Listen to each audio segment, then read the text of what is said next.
Okay, so we have a new episode of Legends and Leaders, and today it's great to have Grant here. Grant, you're somebody that's been behind, yeah, I think the biggest revolution in film and cameras, today. I mean, you built this amazing ecosystem of Blackmagic Design from the best quality cinematic cameras that you could also, were better and more budget friendly, and then the software also to complement this and to produce incredible results. And you guys have been around for quite some time, but you also had an amazing amount of growth that happened during the pandemic. And you've been persistent for years. I mean, you grew up from very humble beginnings to get to the point where you are today, and you're consistently pushing this industry forward and on the cutting edge of it. So I'm excited to have you here and to get into your story. Thanks, great to be here. Awesome. So just kind of going back to the beginning, like how did your interest in the world of cinematography, of film, of kind of technology, how did this passion of yours for that space begin, and what made you want to be interested in being entrepreneurial? I think like a lot of people that are creative, I don't think they think of business or being entrepreneurial as really the starting point. Mhm. I mean, I grew up in a country town. My parents we'd moved a lot. I mean, I went to four different schools in 1978.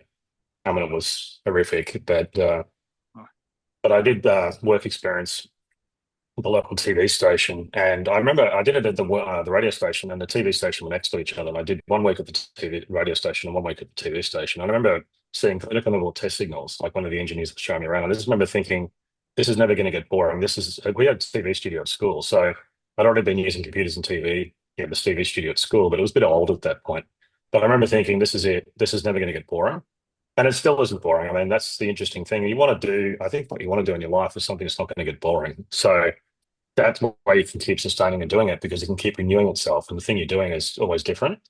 So that was really kind of a bit. Now, funny enough, I actually got a job at the radio station. So I was working Oh, part time at the radio station. But radio was fun. I really enjoyed it. It was just nice. I mean, the people are friendly and funny because, they've got to be entertaining. But the TV station was just technically, from a technical point of view, was fascinating.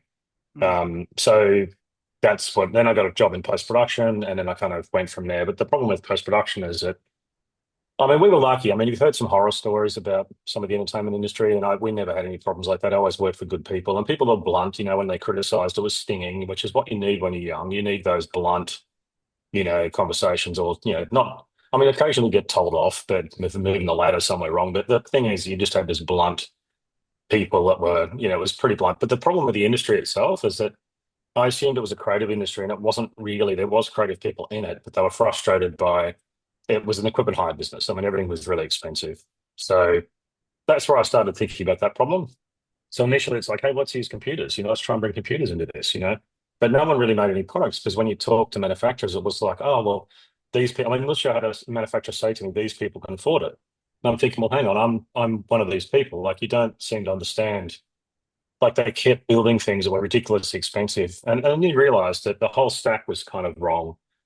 It was like I left school at 16, but I want to use a 200,000, I want to use an expensive machine because then I can get paid $200,000 a year. And it's like, well, hang on, it's your creativity that you bring to it. So I started really sort of hanging out with graphic designers and people like that, people that I felt were bringing creativity, colorists and 3D people. Like, there were people that were literally just infused with the creativity. So I started gravitating more towards those people and realizing at some point, it was actually SIGGRAPH 94. I was walking around and I was talking to a girl at a company called Yark, I think the name of the company was. And I asked us, they were doing a capture card, they had multiple processes on it. I said, is it very difficult? She was actually an engineer. So I said, is it very difficult to do a card? And it was a new bus card at the time. And she just outlined immediately how it worked. And I'm like, wow, I could do this. I remember walking out of the hall thinking, I'm going to build a capture card. Everyone on the show floor doesn't want to do an SDI card, but I'm going to do an SDI card. So that became my mission. It was like, build an SDI card, put it in a computer, make it the highest quality SDI connection you can. Then you can get the pictures into a computer in incredibly high quality. Then you can use any software tool on a normal computer. And it seemed like the entire TV industry was not wanting to do that. But at the same time, it was a capture card, right? I mean, it's pretty simple. It's a pretty simple bit of gear.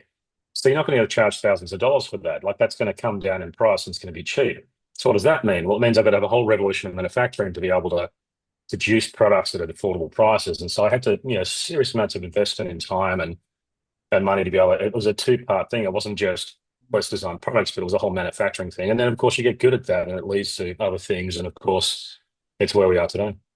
So when you were trying to make this card, I mean, how are you thinking you were going to handle that financially at that point in time? I mean, you're pretty limited resource wise. And what was your plan to like bring this out and bring it to market and make it into a business? Yeah, that's a good point. I mean, because basically you're a loser, right? I mean, you start from a losing position. You've got nothing. You got no money. I mean, I remember at one point my shoes wore through. I had Doc Martens and I'd worn them for like 10 years and they literally wore through. I had a show. I was at a show in the US and they wore through and I'm walking on the concrete and water's coming in my shoe and my car didn't have reverse, and I was working till 2 a.m. every morning and I just look out the window sometimes and it rain and think, this is ever going to be anything. It's hard. But I knew what I was doing was important, and I knew I had designer friends that were sort of hoping for it. Actually, it's funny, because a lot of the friends I had that were in post production started off as being that's the problem with the class system, I think, is that people are all against the class system when they're the lower part of the class. But once they move up to the higher end, then of course they don't want that class system to go away at all. There's a few demons that people have, and vanity and class, and is probably some of the worst. And so I was building the product for designer friends, and so they were really into it. And I remember the early prototypes started solving problems that a lot of friends had. I remember one friend was doing a cooking show, and they couldn't. There was banding in the title sequence he did, and of course, because he'd done it on a Mac, everyone was down on him, and they wouldn't import into the editing system. And so we used a capture card to dump it out, and they were so happy they just got us this giant like pallet of Coke. I remember for like 6 months we just had like free Cokes because they were super happy that we fixed their job because we used an early prototype of the card to dump that out on the Digibeater so they could bring it in.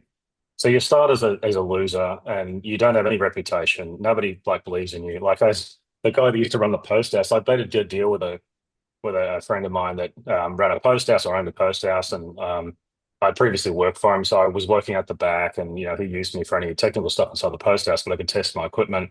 And he'd come out and go, "Oh, we don't understand. People don't know this or whatever." I'm like, "No, no, it'll be okay." And it kind of almost honed my initial ways of sort of selling the product because what I was getting was this sort of, and that's the other problem. Like nobody will believe in you. Nobody will give you any money. Like I had to self-fund the whole thing Huh. because you're just basically a loser. Like you've got nothing. And so that's okay because I think at that point, once you started from that point, you have there's no expectations. One of the biggest problems I think these days is people get funding too easily for things, and it kind of makes them think that they're, awesome mega people. But in reality, it's going through that humility of just shopping the product around from post house to post house and then realizing there was a different market of people. The market you built it for wasn't quite the same as the people. It was people that started their own businesses that actually wanted it. So, I mean, this is the whole complex answer to a much broader. I mean, Yeah. there's so much to unpack. Like, how do you start? Yeah. Like, well, you've got nothing, you've got no reputation, nobody believes in you, but you're doing it wrong. That's the other thing. Oh, you're doing it wrong. I mean, how many times people have said to me, you'd be making more money if you did it right, essentially, even today, 6 months ago, we had a financial industry guy wanted to come in and talk. And look, you don't want to alienate any of these guys. You want to talk to them all. I mean, even if you don't think you want to work with them, it's still worth being respectful. So they come in, they always do the same process. Oh, we love what you're doing. It's really exciting. We'd love to hear more about it. Okay, come by and we'll have a chat. And within 5 minutes, the criticisms start. Even now, the criticisms start. Yeah. Really. So it's just one of those things. No one will ever think you're doing it right if you're doing something truly creative, because creative is a new thing. Yeah. Doing something that already exists is just a market segment. But doing something new is creative. That's what creativity is. People do misidentify what creativity is. They think you have to act like a creative person. No, you actually have to generate new ideas and new things that don't exist. Uh-huh. That's the only thing that creativity is. The problem with that is it's opposite or different to everything that exists, and people are super down on you. So I think that my advice would be just to I knew I had a good underlying philosophy of what I was trying to do. I knew the creative people actually wanted the industry to be cheaper. They wanted almost all this sort of business part of it to clear out of the way so that they could actually be creative and run their own businesses and start their own companies. And that was really our goal. And we knew what we're doing was right. It wasn't successful yet. That's what I always say to the guys. There's a difference. There's a failure, there's success, but people don't understand there's not successful yet. And you just have to keep working that. And how do you identify whether it's a success or, sorry, how do you identify between a failure and not successful yet? That's the goal, but it takes smart people to know that, and you have to understand how the product's being received, even if people don't understand it, because they're not going to understand. If you do anything new, they will have absolutely no idea Uh, what it is, and it's easy to criticize. It costs nothing. I call it easy advice versus good advice. It's just easy to say the yeah. most immediate thing that comes off the top of your head, but it's often shit. So, don't worry about it. But yeah, look, I just persisted, worked in the back room of a host house that was like literally like I was working in a submarine. It was this weird, long, thin room with a long desk, and We handmade every circuit board. I had a friend of mine come over and make circuit boards. Then we'd wander over to the casino at like 2 in the morning and just sit there watching people being thrown out, having a snack and a drink, and then come back and keep working. And we were using tweezers and syringes of solar paste. We used the heat gun. I used a pasta cooker at one point to cook, to basically vapor phase reflow boards. And in fact, one of our code names for one of our products was pasta cooker at one point because it was just this stupid thing that we'd done at the back. And of course, I left it on at one point, and the whole room filled up with this weird steam of this weird vapor phase fluid, which costs like $5,000 a kilogram or something. So it's not cheap. But Uh, yeah, we just found ways. You keep finding ways. When you're faced with constraints, I think that's when you get it your most creative to find a way through. There's always a way through. It's that Star Trek philosophy, or the old Star Trek philosophy, not the one we have now. But there's you're damned if you do, damned if you don't. There's a third way. And uh, if you just keep looking, there's a third way. And I think that that's what you got to do. So that's kind of, I mean, that's a pretty disjointed answer to your question, but it's there's so much in that question. Like, I mean, everyone I think that started anything would have a lot in that question. But I remember back to now, I just remember that the golden rule is that creative people aren't actually business people. uh, People that are business people that know how to get the money and get the funding are often fail. Sometimes they do well if the idea really is good, but it's what I want to do is let our customers experiment and try things. And then suddenly one day they turn around and go, hang on a second, I've got people that are paying me now. Like I'm doing, like I might have started off thinking I was going to do fashion stuff, but a bunch of people started paying me for weddings. So well, I'm doing weddings now. That's my thing. I'm actually making money from it, or I'm doing weddings and now I actually end up doing fashion. Like, you find your way. Like one of the proudest things I did is when Da Vinci had editing and color correction. A lot of editors kind of found color correction because they just played with it. It was there. And so they found that, in fact, they enjoyed color correction and they become the color correction guy. They didn't plan it. Most times you can't plan any of this stuff. It's like you just experiment. That's what being young is about. It's been doing as many things as you can and then finding, oh, that's kind of my direction. Oh shit, I'm making money from it. Hey, this is what I do. I can actually do this and make money from it. I can eat the TV industry. I can like this make pays for my house. I can make money from this. Like shit, this is what I do. I work in television. Like that's great. I never got a job in it. I just did it. So that's kind of, what we did. We did the same thing. Grant, when did you decide that it made sense to build your own cameras? I mean, I think the cameras have really been such a I mean, it's been so associated with your company, but you guys have really defined the camera space today and pushed out quality that's exceptional. When did you make the decision like it was really important? Like what led to you wanting to do cameras? Again, it's one thing after another. We acquired Da Vinci, and it was really just a color corrector, but it was a very, very good color corrector. And the guys there were really smart. So that was, so we started working this color correction problem. What I was really trying to do is only high-end post-production could have color correction. So at the time, my philosophy was try and bring it to a wider group of people because I felt like the difference between a high-end post house and again, the class system, right? You had this high-end post-production industry where they had color correction and that was what defined them and they could, essentially color grade digital film. Everybody else had to do with the video camera. So my first thought was getting it on Mac and Windows, getting it to $1,000. It used to be $850,000. I mean, DaVinci literally Really? cost for a whole system was Huh. $350 to $850,000, depending on the configuration of the hardware. So I'm like, well, that's a problem for everybody, right? But again, it keeps people out. I mean, I had customers saying to me, "Oh, can you make a more expensive version that essentially nobody else can afford, so that we can actually retain our position as a high-end post house?" I'm like, well, yeah, but your creativity, I mean, the creative team you have is what defines your position as a high-end post-production facility. Plus, also the fact you can manage really big, complex jobs. I mean, there's more to it than no one else can buy the gear. I just felt that was an incredibly simplistic way of defining what a television business is. And so we thought, okay, let's make it $1,000. And then, there was a few other things that happened, but at some point we just couldn't get more colorists. We just were trying to get more adoption. We were trying to grow color correction.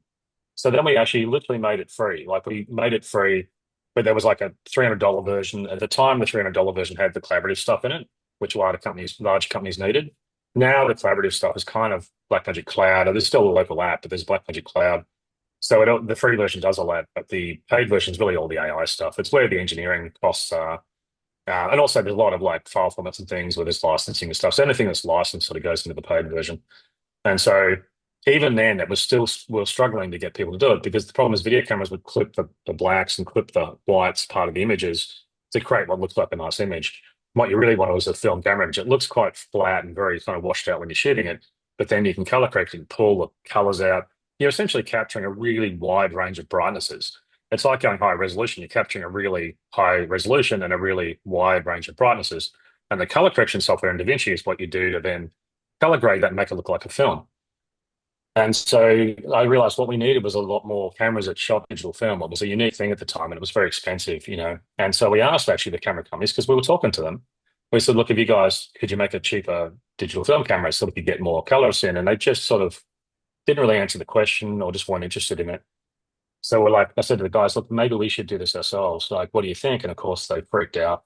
It's like, Right. oh, it's a really big job and everything. I said, yeah, but I don't know how else we're going to make Da Vinci successful. And we need more customers for Da Vinci. Like, otherwise, we just can't pay for the engineering team. So what are we going to do? So I said, look, let's give it a go. Let's just try and see what happens. Let's, if we hit a wall, we hit a wall, but let's give it a go. So we did it. And the camera was fairly simple at the time, but I was happy with some of the innovations we did at the time. Like we had a large screen so you could focus, Mhm. which, well, DSLR type cameras were very small screens. You couldn't focus. And also we had touchscreen metadata. But the thing I was most happy with is we had a normal EF lens mount, which is like just took Canon lenses. And that didn't take these expensive pure lenses. They were just normal lenses. And so it was a fairly simple camera. It was quite iconic in some ways nowadays because it was sort of this slab, but it gave people digital film. And it was like, it caused a lot of excitement because the people were looking for that, knew exactly what it was. Then all we had to do is just keep reiterating and building better and better versions of the cameras and getting better. You can't use the excuse when you first get into cameras that we've only just started doing it. Nobody's going to accept that as an excuse. It's like, well, then why would I buy your camera? You just literally told me why I shouldn't buy your camera. But they did work. They worked really well. And we just kept reiterating and kept improving the technology and focusing on, putting the horse before the cart and just kept getting, there and there. And now, of course, we've got these incredible. When I was using a 65 mm camera the other day, and it's just like insane. The pictures coming out of that are just amazing. Like it's just the technology now is fantastic. But we've invested, millions. We didn't go out and buy Ferraris and any of that kind of crap. We invested all of it back into the company. We invested all into manufacturing. And, if you look at the engineering that's going on with some of the high-end cameras that are like Ursa Cine, it's 100% manufacturing code that's into the manufacturing process. I reckon you could probably spend a third to 40% of your code time on not on the camera itself, but actually on the manufacturability aspects of building cameras like that. The manufacturing process is enormously complex if you do it well. And so, yeah, that's something even today we're pushing boundaries in manufacturability and QA. Actually, even the testing code is quite complex. And of course, the product itself. But the product itself accumulates a lot of code from previous models, Mhm. whereas the manufacturability is often quite different between new models. So a lot of it has to be recreated. So yeah, that's sort of the path of how we did cameras. It was one of those things that there was a need for it, and yeah, we tried to solve a problem and kind of wound up here we are doing it. Yeah. So you were writing the code for all of the processes. I mean, do you still do that? I mean, for a long time, I think it was known that you would write the code for the internal processes yourself. Yeah, I actually write all the code that runs the company. Yeah, so I mean, otherwise, what else do you do as a CEO, right? Most of the time, it's just getting out of people's way. I mean, once you've had a deep conversation, which look often you have to do multiple times a day for different things. There's a lot of different things going on. But what else do you do? I mean, what am I going to do? Sit around having meetings and have progress reports and crap like that? There shouldn't, be anything that you do in management that doesn't contribute to building a product is waste. And in manufacturing, you eliminate waste. Most people have never actually really studied manufacturing. Everyone in the Western world looks down on manufacturing, but they've lost something serious. There's a deep philosophy in how manufacturing works if you do it well. And not only that, you're not supposed to do it well. What you're supposed to do is innovate in it. So you're creating new innovations in manufacturing that no one else has seen before. I mean, you don't do something because you have to. You do something because you can innovate. If you can't innovate in it, then don't do it. But you should be innovating. I mean, there's not this whole outsourcing philosophies. You outsource your non-core competencies. That Yeah. to me just seems like an excuse of being incompetent in most things, and so your business just becomes a spreadsheet. Now look at the companies that are suffering because they just outsource stuff to other countries and they've never built anything and they don't know anything. So all they really do, these businesses are very thin. They're a brand and a spreadsheet. That's all they are. And so now they're all suffering and squealing. It's like, well, what did you think was going to happen? Like how did you not predict that this was going to happen? And even decades ago, that it was going to end in tears. You can't have manufacturers that don't manufacture. You've got to actually be really good at that, but you've got to innovate in it. So but part of that is, which, you got to, I mean, there's got to be more stuff to do. I mean, otherwise it's boring, right? I don't want this to be boring. I mean, it's great building products and everything, but what else do you do at 3 in the morning when you wake up with a good idea and you go, damn, I can't sleep. I've got to do something. So you just get up and do some code and you go back to sleep and feel like, oh, cool, I've got this new tool. So you've always got about three or four tools in your head, think, oh, it'd be really good to do this. Like I had to replace literally a couple of days ago at a board meeting and I wanted to show the orders coming in because we're not sure with some of the tariff changes and things, is there going to be like a recession caused by just a general freak out? Or is there going to be an advantage because we have advantages? Mhm. because we manufacture in-house. So like we could have an advantage. And at the moment, things are looking really good. I mean, across the board, everything's actually looking really good. So I'm like, great, but I had this old graphing tool years ago that I could watch what was going on, but they deprecated the API for one of the drawing functions. So I hadn't used it in years. So I replaced the graphing code and had it all working. I thought, oh, in the board meeting, I can show, order rate versus production rate in the factory and sort of show that it's tracking and all that kind of stuff. And I was like, that was fun to do. And it come out of NEB and I had to do a bunch of stuff. I was like, oh, cool, I can do some code again. Because up to a show, you can't really code. You got to do marketing. I write the marketing for the website. So I'm busily writing marketing, but I can't switch. Like if I do code, I can't switch back to marketing. It takes me a week or two to kind of get my brain right. I don't know what it is actually, Uh-huh. but yeah, it's fun. I like doing that. It's almost like a hobby that the company can use. So, but yeah, all the operations all run automatically and all work through the code that I write. Mhm. Do you think that that creates this culture in the company of people that are very independent and just really task oriented because that's how you are as a person? Yeah, I think so. I mean, you do a lot of conversations. I mean, there's a lot of conversations, but ultimately, your job is to be there for everybody and make sure they've got everything they need. So, one of the things you're most proud of is when everybody's got everything they need. It's like, oh, we're going to do a new sensor design. Okay, how much is it going to cost? It's going to be like literally more than $10 million or more, probably 20. Okay, like that's what I've got to do. I've got to make sure that we can do that. Okay, what are we going to be doing technically? Okay, what's the photo cycle look like? What's this going to happen? What's that going to happen? Okay, cool. What's the time frames? Rough stuff, but like we don't, I mean, often we don't even know. Like this current sensor that we've got, we didn't know if we were going to get the dynamic range that we were hoping for. So versus City, for example, is such a feature-rich camera because if we felt slightly short on the sensor, okay, well, the next one after that hopefully will be better. But we can reiterate the sensor designs in the same body because the body is so good that it's actually a workflow advantage. But then we hit the best dynamic range as well, and we're like, okay, we've got everything, and plus sensor size and resolutions and all these sorts of things. So everything hit the money, but like that was a scary process because that was a mega project where they really takes a lot of engineering and it takes a long time. And now we've got this wonderful product, but these things are scary. You don't quite know. But my job is to run around and make sure everybody's got the resources they need to do it. You know? Yeah. Yeah, there's a lot going on.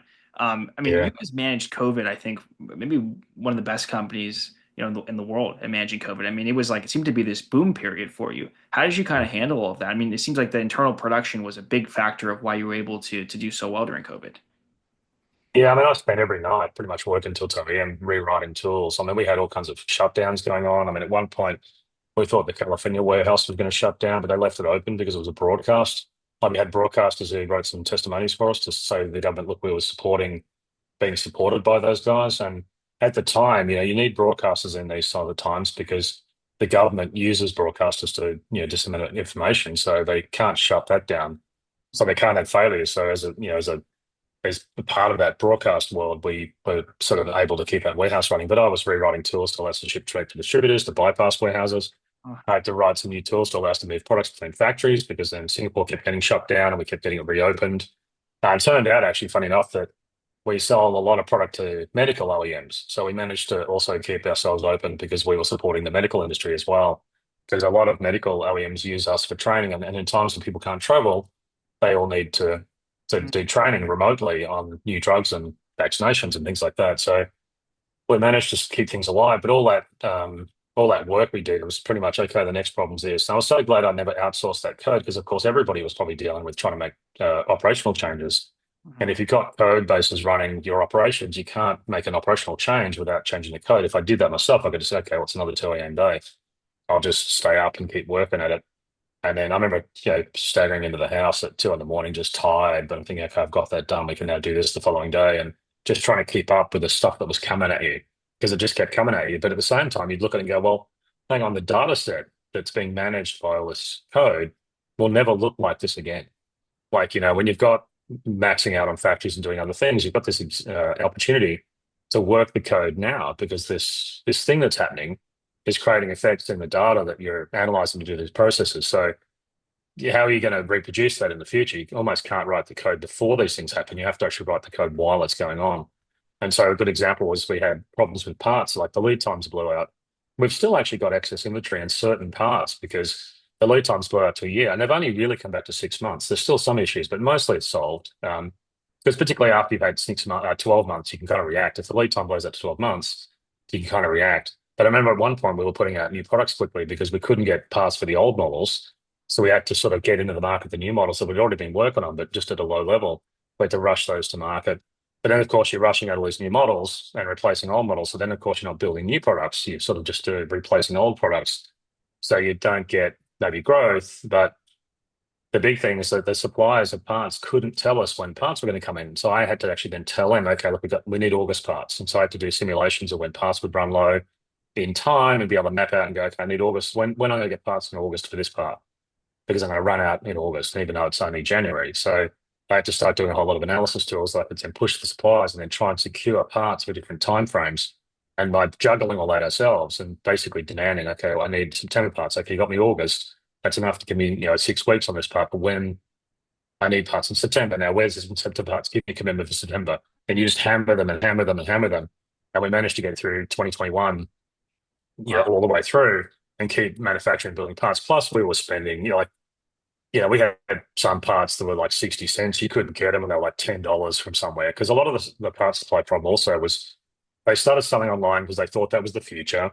So online speculators just bought all the parts up. And so instead of going through distributors and distributors know who the manufacturers are and making sure they've got enough reserve, they just sold them online. Of course, they just all got bought up and then they were selling back in the market for really expensive, prices. So we had to then just bite the bullet and buy some parts. And so we were buying parts in the grey market. And then, of course, by the time a year went by, then suddenly all those parts came in, even though the manufacturer said they weren't going to do that. Then they also suddenly come in. So then we had like a whole extra year of stock. So then our stock blew out, and but not on all the parts, but on some of them. So it wasn't like, well, I'll just discount 1,000 cameras or something, and that'll blow through a bunch of the parts. Now it's five of the chips on the camera that have now blown out for a year plus inventory, but not everything. So like it was just a Oh, management process, but it was another good opportunity to write more code and do more management of those processes. And so really, I think we did well because we could just build stuff. We just kept building stuff. The factories didn't stop. We kept building things. We put additional capacity in as well to be able to handle spikes in production. wow. Not a profiled robot. I've got a tool that shows me the robot placements per parts per sales. So I can see what is being ordered and I can look at the robot placements and go, okay, how many essentially SMC placements can I do in that factory versus how many is being sold? But I can then essentially get a factory profile. But in that situation, it all breaks down, right? Because now you've got spikes of production because you might have not be able to build a bunch of products. The part comes in. Now I've got to build all of those as quick as I possibly can and get them out the door. So then you've got to start readjusting your processes to go, okay, well, let's build the most profitable products with those parts. But then the customers complain that they need that small little converter, otherwise they can't put the whole broadcast system in. Mm. So I've got to build everything. So now I've got to get the system to work out, okay, well, if I haven't built something for a while, I've got to now bring that into the production pipeline. But but otherwise try to build the most profitable product because I want the most amount of money if I can't build everything with the parts I have. So there's just all these layers and layers of problems that we solved. And I just worked until I am every day until I got through them all. And it was kind of, looking back, I go, well, it was a lot of work, but man, I've made a lot of improvements. Oh, yeah. So now you've got this capability. Yeah, I mean, I think you guys are in such an amazing position today because of what you did there. I mean, it's incredible. Yeah, it's the hard work. You've got to put the hard work in. This is not easy. If you think, tech companies or whatever, they seem to be like the flavor of the month and all glamorous. They're not glamorous. I mean, if you're an idiot, they're glamorous. And you'll puff up and you'll do well for a couple of years and then it'll collapse. But a lot of tech companies, all they care about is round C funding or round B funding. They don't care Mm. or being acquired. They don't really care about actually building a long-term brand. And look, that's fine. There's nothing wrong with it. It's a market. What works, works. But I just felt like, I mean, I saw a lot of the manufacturers never tried to make things more affordable. And like, it wasn't that we were trying to make things affordable. We were just trying to change the post-production business itself. But being affordable is obviously a goal, right? I mean, the lower cost you can make a product, that makes huge benefits to the customer. So it feels like a good goal.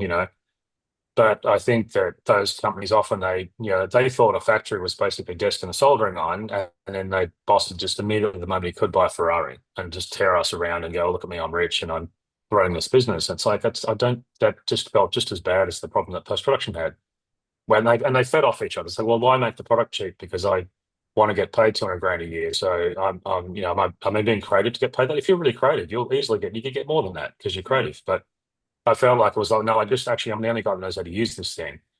And so I can get paid a lot because and they keep recommending bad things to the boss. I mean, these guys trying to run these companies would just get bad advice because the guys are literally self-interested. I mean, everyone is self-interested. That's normal. There's nothing wrong with being greedy. People are by nature greedy. It's managing that greed and being able to make sure that people aren't crushed by that from others is the goal, I think, to solve, so that you allow new ideas to bubble up without the greed crushing those ideas. I think an economy that countries that are rich allow new ideas to come up, Yeah. and countries that aren't, that are poor, have powerful people that crush new ideas. So to me, that this post production is kind of like that. So and I feel like we've done. I mean, the post-production company industry is basically revamped, and now the creative guys drive it. You don't have a lot of big management structures, and then a few creative people. You've got like a lot of creative people and a few management people, and that works much better. And the larger companies are really good at managing big jobs and bringing whole creative teams together. But sometimes they're all spread around the world, and you're pulling creative people from different places. I mean, a lot of post-production companies they pull colorists from London or LA, and I mean we've done videos where we've used colorists in LA and people we know and just hide them. And so, yeah, no, it's a really exciting industry now. It's much more creative. It's fun, and everybody in it is just really. I mean, there's nothing like being around a bunch of creative people. I mean, that's probably why you interview entrepreneurs and people like that because they're all creative and they're workaholics. So that's 100%. the probably two defining characteristics of an entrepreneur. But it's fun and energetic to be around creative people. It's the most exciting. I mean, whatever you do in your life, if you can do things with other creative people, I think you're going to have a good life. Because whatever goes wrong, you got a bunch of smart people around you, and you can just go, "Hey, I've got this problem. What do you think? I think we could do this," and then just let them tell you all the different ways it's wrong. But then sort through whether it's just I'm just criticizing because it's an easy idea or it's a good idea. And then just collaborating and with smart people and just living with smart people and getting bad people out of your life as well. You've got to do that. There'll be bad people. You got to just get them out. There's no time in your life. You don't live long enough to deal with that. And drama isn't the same thing as happiness.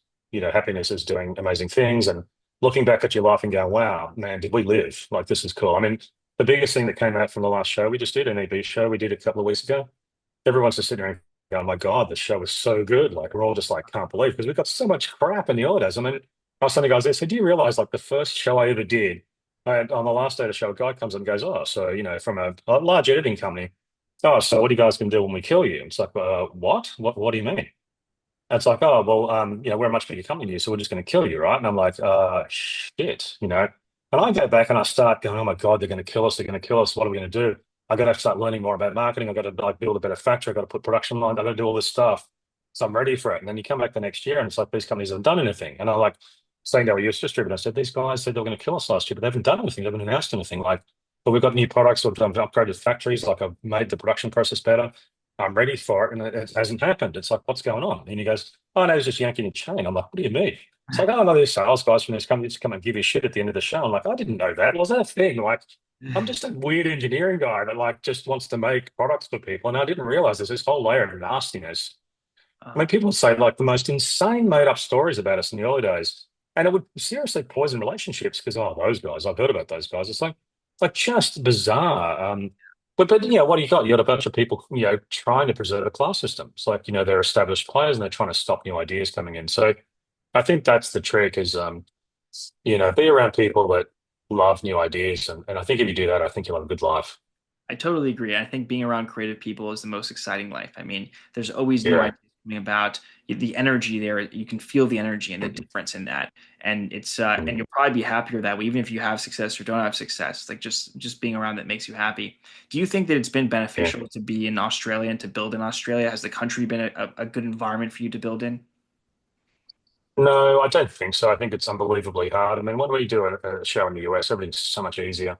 In fact, I like announcing. One of the reasons I announce products in the US is the customer feedback's really good. Mm. Like, I found doing trade shows in Australia was horrific. Like, people would try to argue with you to prove that they're smarter than you. Now, that's all gone away now. It's much better now. But for a long time, we didn't actually do shows in Australia because we found it to be frustrating.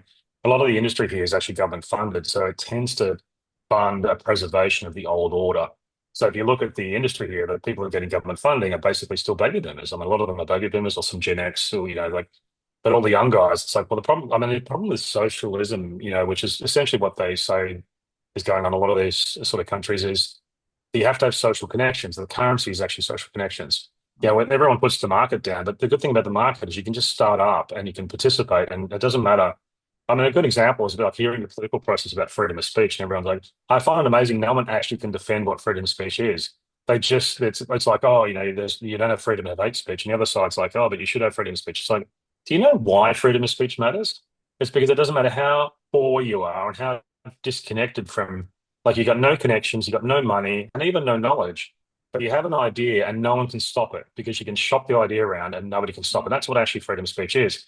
And so Australia was a lot easier in some ways to do startups in, but now it's become very, very difficult. I mean, the amount of regulation here that keeps coming in, and there's more and more and more of it.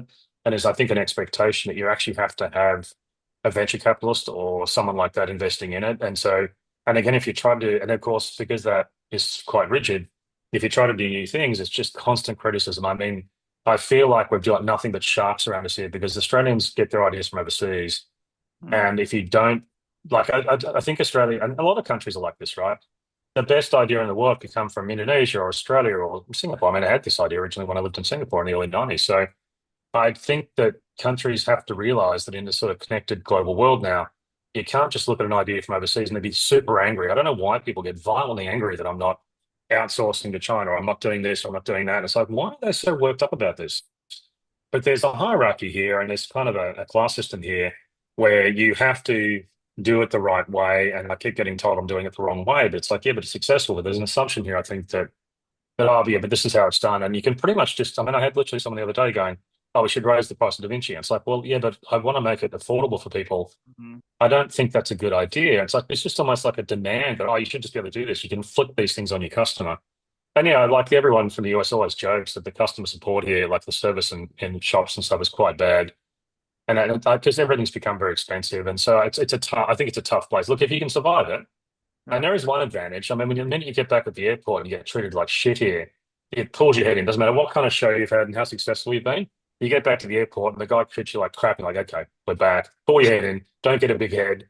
You know, if there's anything that pulls you back in a bit, but I think it's a tough place. I think that if you can, and there's been some, there's some good tech companies that have come out of here, but it's a tough place. But it does force you to be international as well. Like that's the other thing. There's no Yeah. domestic market here that's big enough, so you do have to think globally, which can help. And there's, we actually the good thing too is there's a lot of people from overseas here, which means you do get a good range of really smart people. We could never have built the company if we didn't have access to people that have emigrated to Australia, because obviously a lot of people just like to come here because of the lifestyle, but some of those are very, very smart. And so you can get access to people. Like we do all our translation in-house. And we have genuine French people and genuine Italian people, not the Australian Italian people that can't quite speak Italian exactly the way the Italian people speak Italian. But there's enough new Italians coming out to get proper Italian Italians, not Australian Italians. So you can get Italian English, not Australian Italian English. So, sorry, Italian, Australian Italian, Italian. So yeah, you can do that here. That's the other thing. There's Yeah. an advantage there. So it's a tough place now. I'd hate to be young now trying to start something up. I think there's some ways you can, it'd be a lot easier. The fact that if you need to fund it and you can get funding, then that's a lot easier than it used to be. But I think the amount of regulation and difficulty now, and the expectation is forced on you. Like, look at I mean, a good example, and really what's going wrong. And I think the whole political process is everybody fighting each other. But what they don't really realize is that what's actually screwing a lot of things up is the accounting standards.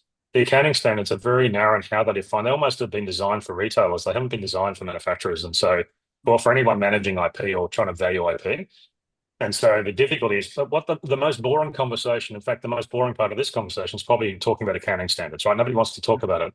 But in the accounting standards, there's this ruthless kind of dictatorship about how you will think about how things work. And it's enforced on you by auditors. And the auditors are actually the companies that come up with these accounting standards. So what you have is government saying you have to do an audit, and then the accounting standards that have to be done to the accounting standard. But the people doing the audit are the ones that actually create the accounting standards. So what you have is this weird little corruption thing where they can create whatever accounting standard they want and they can enforce that on all these businesses. And it's all happening underneath the noses of the government who Mhm. think, at least through the political process, that there's some improvement that can be made. Oh, we can bring more manufacturing to the US. It's like, can you? What about the accounting standard? What about inventory taxes and some of these other things? There's just an odd way of looking at things because an accounting standard, and because it's the most boring thing you can imagine, nobody actually draws their attention to it. It's not noticed. And so, but if you think about it, a company ends up being run by bureaucrats because they've got to comply with accounting standards and all these other regulations instead of having the smart guys who are product creation people running these businesses. So what you end up having is the type of people that run companies are the type of people that are the worst at making products. And so it causes a real problem. And that's actually a fundamental issue. And in Australia, we have a massive amount of regulation that's put on us where it's not the regulation you will do this or you won't do that. That's fine. That's okay. I can disagree or agree with it. It's okay, you have to transfer pricing a report. Okay, I get that. We have the same margins worldwide. It's all good.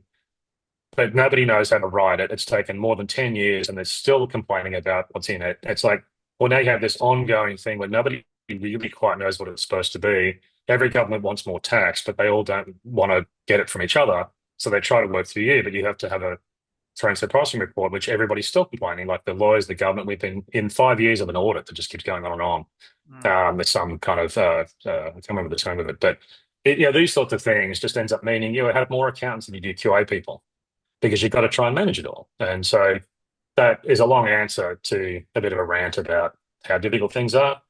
It Yeah. was probably easy when I started out, but I think it's quite tough now. I wouldn't want to be doing startups, and other countries got similar problems to Australia. I think in the US, that part of that political fight at the moment is trying to solve some of these problems. Mhm. But also, I think in some ways, the US venture capitalists and people like that in the US understand a bit more about what they're like. It's like I think the problem with the US, like we've got venture capitalists, the US has venture capitalists, everyone has venture capitalists, but they want tech companies to be high growth companies and just instantly successful, pretty simple businesses. You're a a social media page or whatever. But it's the other types of investors you can get in the US that actually have a broader, longer term view, which can really help. There is some of those here, but unfortunately, I think that's the other problem in tech. There's been a lot of people have their fingers burned in tech because you've got these guys who want these wannabe tech moguls who just use people's money, play with it, and have a great old time and then burn them. So, of course, there's less trust in people like me who are trying to build genuine businesses because they can't tell the difference when someone is just bullshitting them and whether it's actually a real business that has a long term sort of future. So, what are you offering? Like, if someone invested in me, what is the value for them to invest in me? Am I going to be able to promise them something? Well, I'm doing a lot of experimental stuff. I don't know which one of those things is going to pay off or not. And so we might be flat for a few years. We might decline, but hopefully we go up. But I mean, you don't really know. And so, you know, being over focused on financials puts the, kind of cart before the horse. And so often that ends in death. So I know this is a really complex question. And it's like in everything, you can bitch and moan about some of this stuff, but Yeah. I then sometimes like to think about solutions to some of it, like a negative tax system or maybe not taxing young people until a certain amount of income's been occurred, like so some of these other things you kind of think, oh, what would happen? So sometimes you just get bored. Like I remember at one point when I couldn't sleep at night, I just started designing a tram. I thought, oh, I designed a tram. What could a tram be like? And Yeah. like you can sometimes design other things just because I'm curious. But one of the fun things to do is actually criticize something, look at it. I remember I was looking at supermarkets a couple of months ago and then thinking about that and going, okay, but actually, if you think about what the perfect model for a supermarket is, then how would that apply back to us? Like, is there something learned? So I think I like it's easy to find criticisms from others. Then you can swing it back on yourself and go, okay, is that actually happening to us? Is like, are we actually in some ways, is that us? Like, are we maybe doing that wrong? And so sometimes the biggest revelations are when you've realized that you're not doing something properly because you criticized something or looked at something and thought, how's that work? But it can be better than that. And then go, hey, does that actually apply to us? And then you go, oh shit, it does actually. My God, I've got to go off and do this now. Huh. I need more knowledge. I need more information. I'm actually deficient in something. Let's go and get into that. So yeah, I mean, it's a bit of an obscure answer, I suppose, but yeah, it's not an easy place, I think, and plus the flights are long. Every show you got to do. I mean, I did 13 trade shows a year in the first years of building these companies, and 12 of them are overseas, and you're just sending pallets from show to show and setting it all up yourself. No money, no people, and it was just fatiguing and tiring. God, it was hard. But every step you make, it builds up, and then now I've got offices in different countries, so I don't need to do as many shows, and in fact, I do very few because I get more chances to spend time on products and just refining products. And I was doing yesterday, I was doing the utility for the IP6 settings and our IP video products. I'm like, oh, I'm worried that it looks too complicated. Can we make it disclose? And you just get deep in those little aspects, which is the fun bit. So, Yeah. Well, what do you want to do now? Like, what are kind of your aspirations, your goals? I mean, you've been so motivated for such a long time, Grant, with this. I mean, what's kind of the big mm. picture vision? Do you have something like that in mind? Yeah, well, there's more things we want to do. We think this can be bigger from the point of view that this is a way on a longer term process. Like we don't have like you hear these companies go, oh, we've got a 30-year plan. It's like, really, do you? Like there's no possible way you could have a 30-year plan, but you kind of can because you can have this capability plan. It's like this is what we want to be able to do, and that is more easy to plan than what actually ends up happening. I mean, a number of times we're talking about a product and the guy's like, oh, but we don't know if we can do that. And I'm like, well, yeah, but isn't that a good thing? Like you got to be comfortable with knowing you don't know the actual outcome of what you're about to do. And it could just wind up going nowhere, which often happens, or it could go somewhere. But I feel quite comfortable when you don't actually know what's going to happen with the development process you're on. I mean, we had no idea when we acquired Fusion, which was VFX software, and we acquired Fairlight and put that into DaVinci. Now we had no idea that the immersive Vision Pro would come along, and we've now got 3D, and we've got a 3D like a 3D environment inside an editor and spatial audio, and it's all built into DaVinci, and you can just download that like on for free. So we didn't know that that was going to happen, but it felt like a good thing to do. If we had an editor that had 3D visual effects, that's way better than a normal editor. If we had an editor that had a full Fairlight audio system as its audio, then that was a better editor. And if we had DaVinci color corrections 32-bit float image processing pipeline, then that's a better editor. So we were doing these things to make the editor better. But then what we ended up doing, of course, that was slow. So then we had to do all the Apple Silicon support. And so we did a complete rewrite of the entire DaVinci code base. But then at the same time, you've got to put enough new features in it to make people think you haven't stagnated because you need time to replace the code base. And so we did all that. And then we kind of now stack things on top of that. But then the immersive thing came along. It's like, my God. So I think the answer to that question would be some of these questions are long-winded because they're quite interesting questions. They get you thinking. But I think the answer is the capability stuff you can be a bit more long-term on. Yeah. But the things you do with it are a lot more short-term because it's like, oh God, we have to do this. And so it's like, well, how quickly can we do that? So then you find that some of the things you're doing with that are fairly short-term. But the capability of the company is a longer-term plan. So what's the exact answer to that? It's hard to predict exactly because there's probably about 500 things I've got on my list of things Yeah. I'd like to make. The question is, what do you make when, and how does it interconnect with other things, and what's the most needed thing, but also what maybe you've got a idea.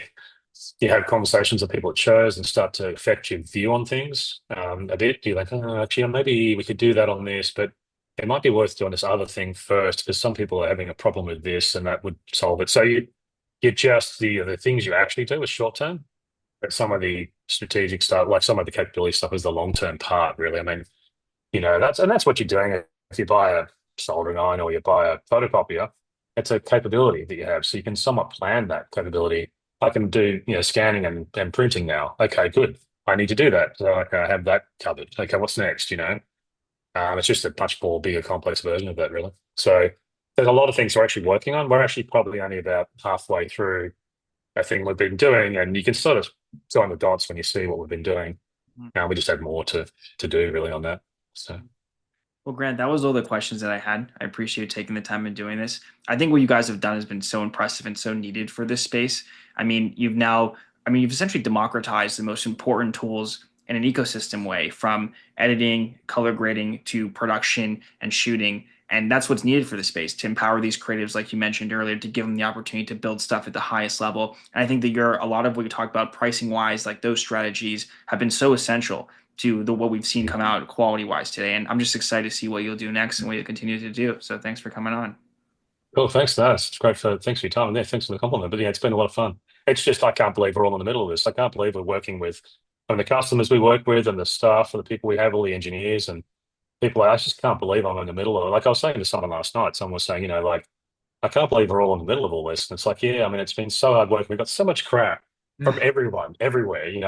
But it's just like to be in the middle of all this is great. And so, I said to the guys, all we have to do is not fuck it up. Like, I'm sorry to use the bad language, but just don't screw it up. Don't be dickheads. Just keep doing things the right way. And I think that's all that really matters. I think people, there was a lot of bad stuff said about us in the early days because nobody really wanted what we were doing, but people that wanted to do their own businesses did. And I think that now everyone goes, okay, they can see what we're doing. And I think over time they'll realize who we really are. And we just want to make it, good and as affordable as we can. I mean, high technology often can't be affordable because the technology is so expensive. But I think the trick is just, and as I said, this is the time when we don't get arrogant or weird and just keep doing it and enjoying it. And it's a job. It's not any kind of ego trip. It's just a job we have to work hard because we know our customers are. I mean, we used to work past midnight multiple times when we worked in television. Everyone thinks people in television somehow it's glamorous, and Uh-huh. it's the ridiculously more early mornings, the ridiculously late nights. People that make our entertainment work incredibly hard at it, and I feel like we've got to put in the same amount of work to live up to what the people that are using the products do. So thanks for the compliment. But yeah, no, I can't believe we're in the middle of all this. It's exciting. It's fun.